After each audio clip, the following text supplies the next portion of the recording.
In a small apartment in the Boston suburbs, Emily Thompson woke at 6:30 in the morning to the buzz of her coffee maker. For her, an accountant, this quiet time was the most precious part of her day.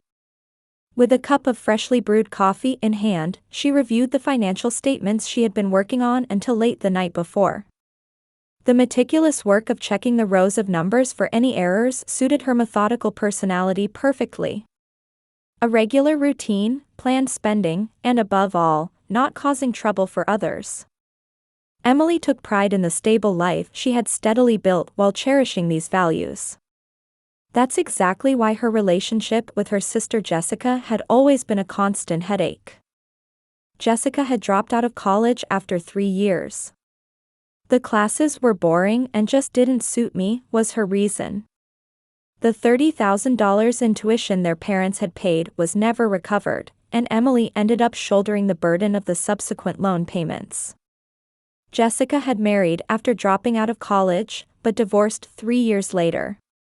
Emily also ended up covering the cost of hiring a lawyer for the alimony issues. After that, Jessica drifted from job to job. Waitress, beauty salon receptionist, clothing store sales clerk. None of these jobs lasted more than 6 months, and she would complain that the boss doesn't understand me or my coworkers are bullying me before showing up at Emily's apartment. Then 3 years ago, Jessica became pregnant. The man didn't take responsibility, and she had Lily as a single mother.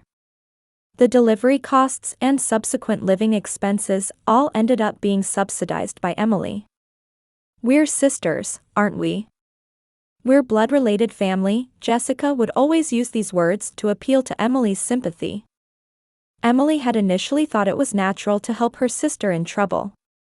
However, Jessica's dependence only grew worse year by year. At 7 in the morning, as Emily was washing her coffee cup, her cell phone rang. Seeing the caller's name, she let out a small sigh. "Emily. Listen. I have amazing news." Jessica's excited voice echoed from the receiver. In the background, 3-year-old Lily could be heard crying, asking for something. "Brian said he wants to come back. He found a job as a casino dealer in Las Vegas. He wants to start over together." Brian was the boyfriend she had broken up with 3 months ago. He was a gambling addict who couldn't hold down a steady job, and his relationship with Jessica had been unstable. Emily frowned. "So? That's why I have a favor to ask. Just for 2 weeks, could you take care of Lily? Brian and I want to go to Las Vegas together and prepare for our new life. Please, Emily. This time I'm serious." Emily quietly set down her coffee cup. "Jessica, enough is enough. I'm not your personal assistant." "What? You always do this. You only turn to me when you're in trouble. But this time is different. Lily is your daughter.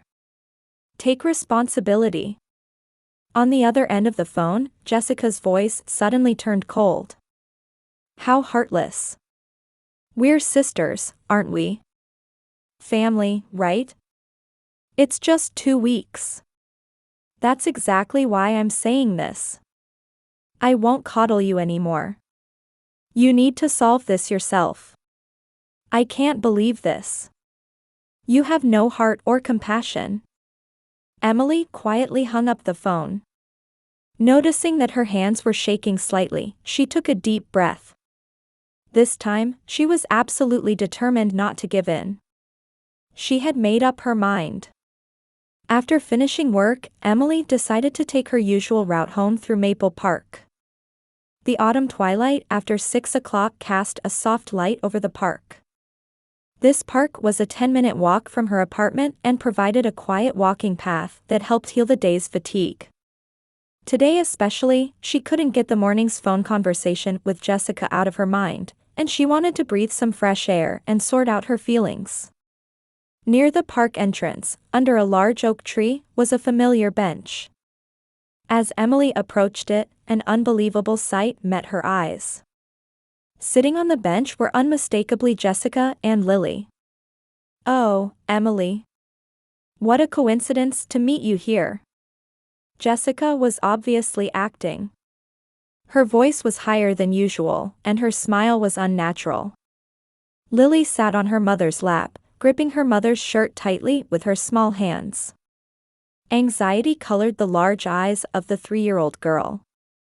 Emily stopped and stared intently at her sister's face. "Coincidence? Jessica, I know you're aware of my route home. This is planned, isn't it?" "Don't say that. It really is a coincidence. Right, Lily?" Jessica looked down at her daughter, but Lily didn't answer. Instead, she clung even more tightly to her mother. Emily remained standing a little distance from the bench, crossing her arms.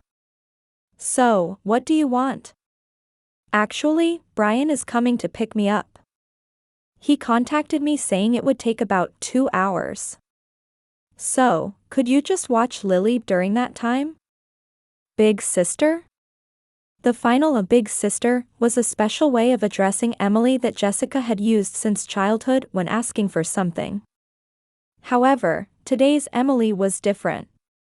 The answer is the same as this morning. "No." A look of surprise appeared on Jessica's face.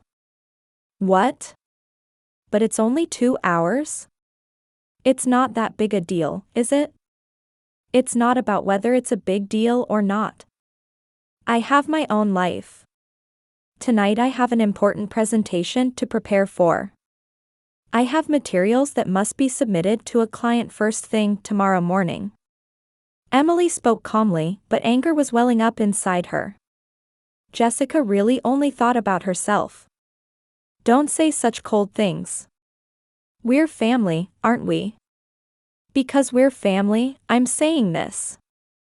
You always depend on me. But that's over now." Lily started to fuss. She was probably sensing the unfamiliar tense atmosphere. "Mama, I'm hungry." "Just wait a little, Lily. Aunt Emily and I are having an important conversation." Jessica gently soothed Lily while turning back to Emily. At that moment, her expression suddenly changed. The sweet, pleading smile disappeared, replaced by a cold, angry expression. "I can't believe this. There's such a small child here, and all you can think about is your work." "That's not true. I'm worried about Lily. That's exactly why I'm saying you should take responsibility." "Responsibility? I'm taking plenty of responsibility. Getting together with Brian is for Lily too. I want to create a stable home." Emily shook her head. "Brian is the man who abandoned you 3 months ago. He's a gambling addict who can't even hold down a steady job. A stable home with someone like that?" "Jessica, face reality. What do you know?" Jessica's voice grew louder. "You've never been married. You don't have children. You don't understand what it means to make sacrifices for someone you love." Several people walking in the park turned around. Emily looked around and lowered her voice. "Lower your voice. You're frightening Lily." Indeed, Lily was trembling slightly on her mother's lap. Tears were welling up in her large eyes. "Mama, I'm scared." Jessica picked up Lily. "It's okay, Lily. Aunt Emily is just being a little mean." Emily took a deep breath. "Jessica, I love you. That's exactly why I can't coddle you anymore. You're a 28-year-old adult. You're also a mother. Fulfill your responsibilities." "Heartless," Jessica shouted. "You have no heart or compassion. Abandoning such a small child. You're the one abandoning her. You're trying to push your own daughter onto someone else for the sake of a new man." Jessica stood up, holding Lily firmly. "Fine. I won't rely on you. Lily and I can manage on our own." I won't ask someone as cold as you anymore. With those words, she began walking down the park path, carrying Lily. Emily wondered if she should follow, but ended up just standing there. If Jessica was really angry and going home, that might be a good thing. It might give her a chance to face reality.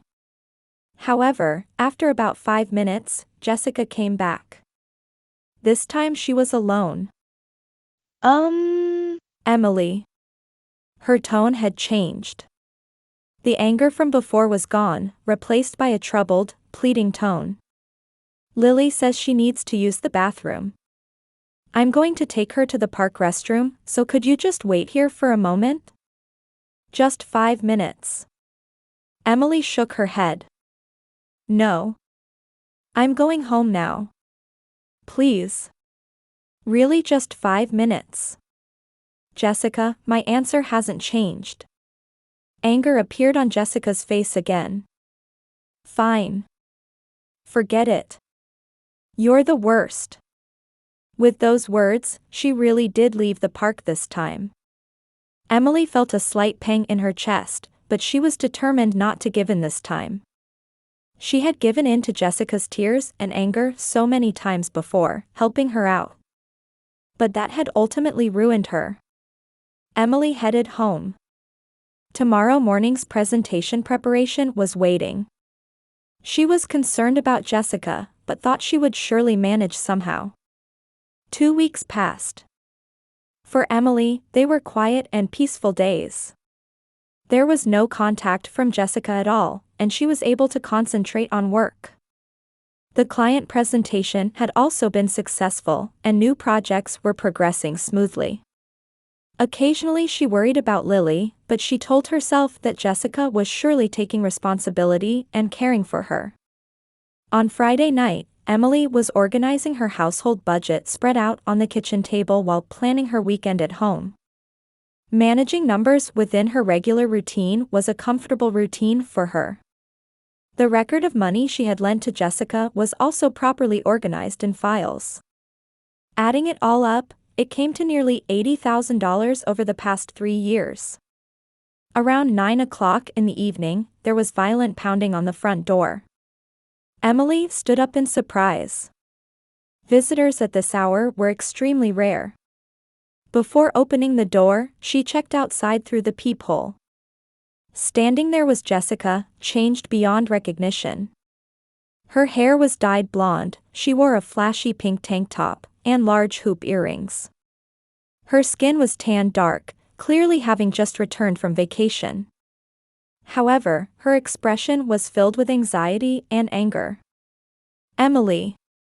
Open up. Jessica's voice was shriller than usual, clearly agitated. Emily opened the door just a little, keeping the chain on. Jessica? What's wrong? Open up. This is serious. Emily removed the chain and opened the door completely. Jessica pushed her way into the room. Where is Lily? Emily frowned. Jessica's behavior was strange. Her eyes were bloodshot and her hands were shaking. What are you talking about? Isn't Lily with you? No. I left her with you. 2 weeks ago. At the park. Emily walked quietly to the living room and sat on the sofa. Closing her household budget book, she answered calmly. I never agreed to take care of her. I refused, remember? Jessica's face went pale. But, you said 2 hours. Just watch her for a bit. You believed that? Emily turned around. I clearly refused from beginning to end. No matter how much you begged, I said my answer wouldn't change. That's a lie. You agreed. Jessica, calm down. I said a no to you. When you left saying you were going to the bathroom, I didn't stop you. That's all. Jessica stood there stunned. It took time for her to understand the meaning of Emily's words. Then, Lily is Still at that park? Emily asked quietly. The color completely drained from Jessica's face. She leaned against the wall, and her knees began to shake. 2 weeks ago, what have I done, Jessica? No. That can't be. You were supposed to be watching her. I. Jessica's voice began to tremble. In her mind, a terrible reality was slowly taking shape. Brian said having a kid around is a hassle. So I thought if I just left her for a little while, I could pick her up later. I thought you would never abandon her. I thought that. Emily stood up. You left your 3-year-old daughter alone in the park? 2 weeks ago? I didn't mean it like that. I thought you would agree. You always help me in the end. I refused multiple times. Multiple times, I clearly said a no. Jessica started crying. However, these weren't tears of regret, but tears of anger and despair that her plan had failed. Why? Why didn't you watch her? We're family. Emily answered calmly. We're going to the park right now. We'll call the police and search for Lily. Police? No. I'll be arrested. Of course you will. You abandoned a child. Jessica collapsed to the floor. What should I do? What should I do? How can I explain this to Brian? Emily looked down at her sister with an exasperated expression. You're still worried about Brian? Your daughter is missing. But, I promised to start a new life in Las Vegas. I've already prepared everything. I even rented an apartment. Emily took out her cell phone. I'm calling a taxi. We're going to the park right now. Wait, Emily. If something happened to her. Jessica's voice became small. Finally, real fear was beginning to assault her. That's exactly why we need to go now. The taxi arrived in 10 minutes. In the car, Jessica continued trembling. If Lily is dead, she was kidnapped.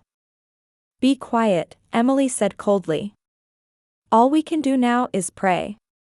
They arrived at Maple Park after 10 o'clock in the evening. The park was wrapped in silence, the complete opposite of its daytime bustle, illuminated by the dim light of street lamps. Emily and Jessica headed toward that bench where they had confronted each other 2 weeks ago. The bench was empty. However, a white envelope was placed on the seat. Emily picked up the envelope and opened it with trembling hands. Inside was a carefully handwritten letter.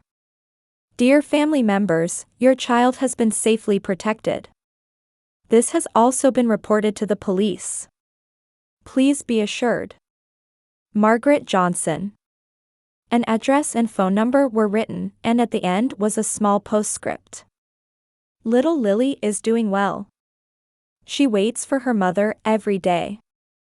After reading the letter, Jessica collapsed on the spot. Relief, guilt, and fear all rushed over her at once.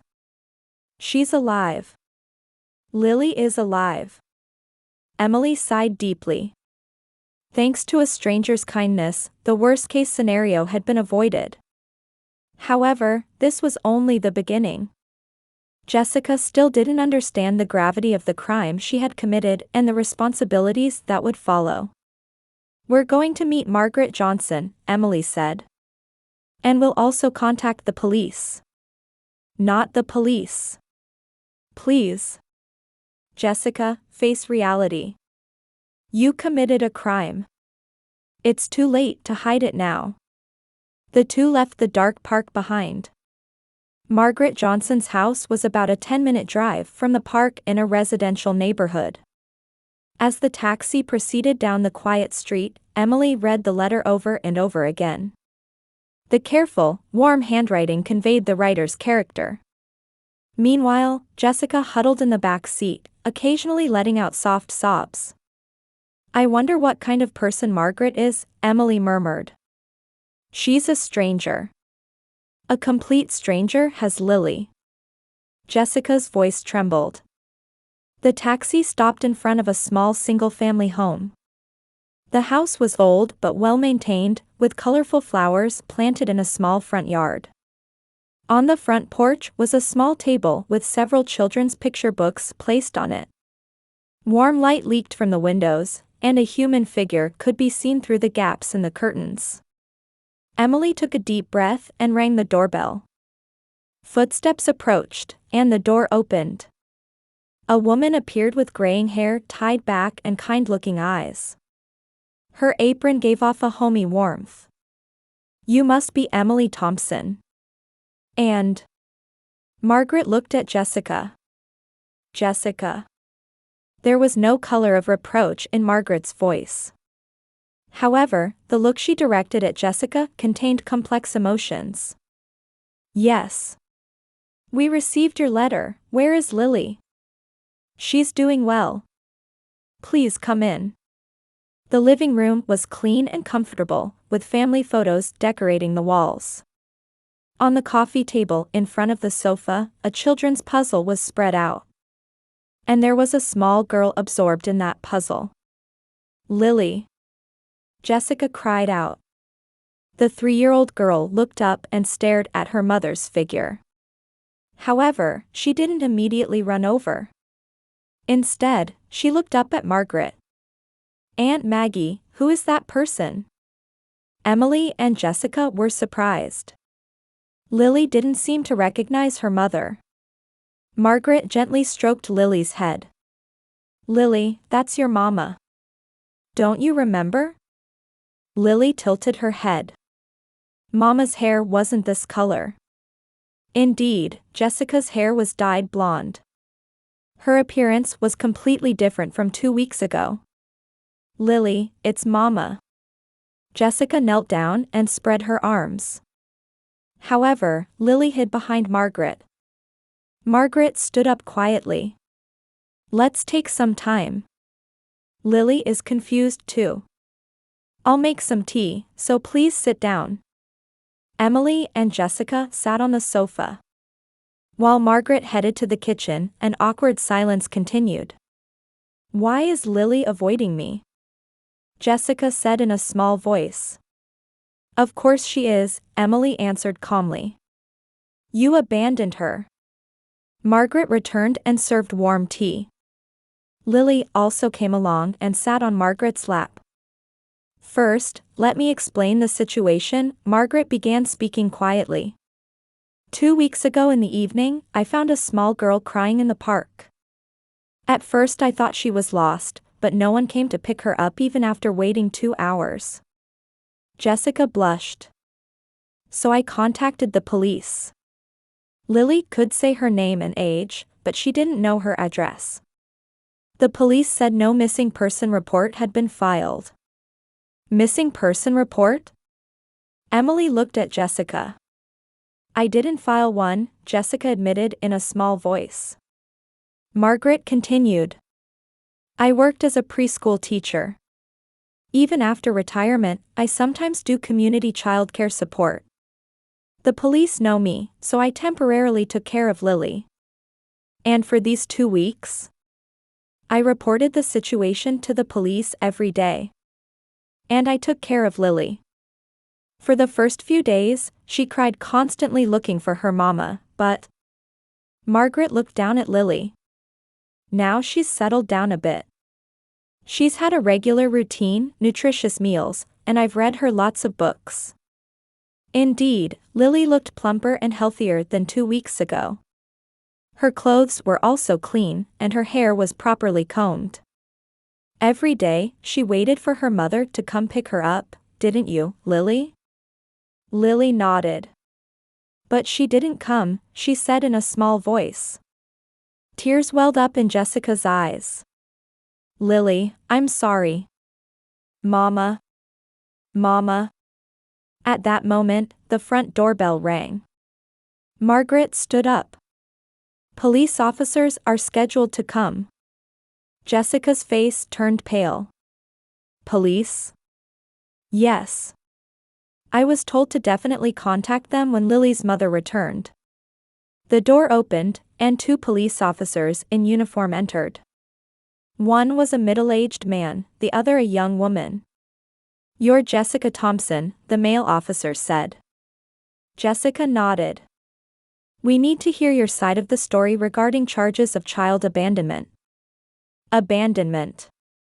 I didn't mean it like that. The female officer spoke gently. Please tell us the situation in detail. Why did you leave Lily in the park? Jessica explained while crying. Her relationship with Brian, the new life in Las Vegas, intending to leave Lily with Emily. However, the more she talked, the clearer it became how selfish her actions had been. So you mean that despite your sister refusing, you abandoned the child? But she always helps me in the end. The officers looked at each other. Jessica, you committed a serious crime. You put a 3-year-old child in danger. Margaret picked up Lily. Lily, shall we play in the next room for a little while? Lily obediently followed. Emily noticed that Lily completely trusted Margaret. A strong bond had formed during these 2 weeks. The officer continued. Normally, this would mean arrest, but given that the child is safe and considering Margaret's testimony, we'll start with questioning. Testimony? Emily asked. Margaret returned from the next room. Lily has been worried about her mother constantly these 2 weeks. But at the same time, she's been deeply hurt by being abandoned.